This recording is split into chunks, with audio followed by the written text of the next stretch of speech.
Qu'est-ce que le slow travel, également appelé slow tourisme ou tourisme responsable? On voit ça tout de suite, juste après.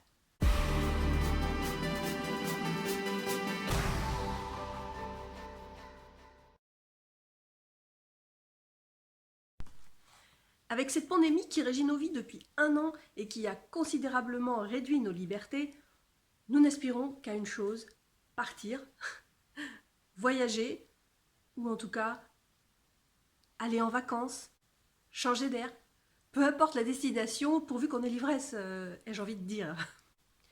Avant cette crise, la société de consommation dans laquelle nous vivions, le seul maître mot qui existait, c'était toujours plus. Donc c'était toujours plus fort, toujours plus grand, toujours plus loin. Et le tourisme n'échappait pas à cette règle. Mais attention, le slow travel, contrairement à ce que certains pensent, ça n'est pas voyager à côté de chez soi. En tout cas, ça n'est pas que cela. Donc littéralement, slow travel, c'est voyager lentement, au même titre que la slow life. En fait, c'est prendre le temps, et prendre le temps de s'immerger, d'aller vers l'autre, de comprendre les coutumes, voilà, enfin, vraiment aller vers l'autre. À la base, c'est ça aussi le voyage. Et donc, c'est là où le voyage est totalement repensé. On va prendre le temps.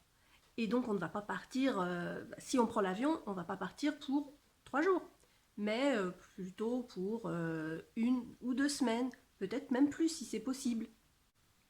Ceci afin de comprendre et de s'imprégner des traditions et de la vie des locaux. Peut-être même, pourquoi pas, vivre un temps parmi eux pour créer de véritables liens et donner un sens à ce voyage. Plus d'échanges. Et pas seulement prendre le côté touristique que l'on nous vend sur les cartes postales.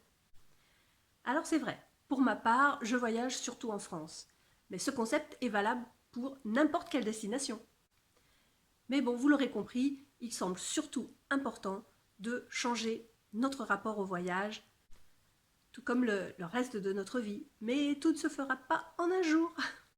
Et chacun fait et fera comme il peut. Bien sûr, tout ceci est un vaste sujet et il y a beaucoup à débattre. D'ailleurs, pour l'occasion, un article sera publié sur le blog dès demain, soit le vendredi 19 mars. Mais je voulais déjà lancer le débat sur ma chaîne. Alors dites-moi, quelle est votre définition du slow tourisme ou tourisme responsable?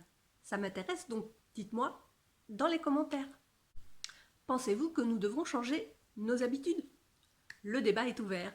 Pour l'heure, je vous envoie de gros bisous. Je vous souhaite une très bonne semaine. Et puis un petit pouce, ça fait toujours plaisir.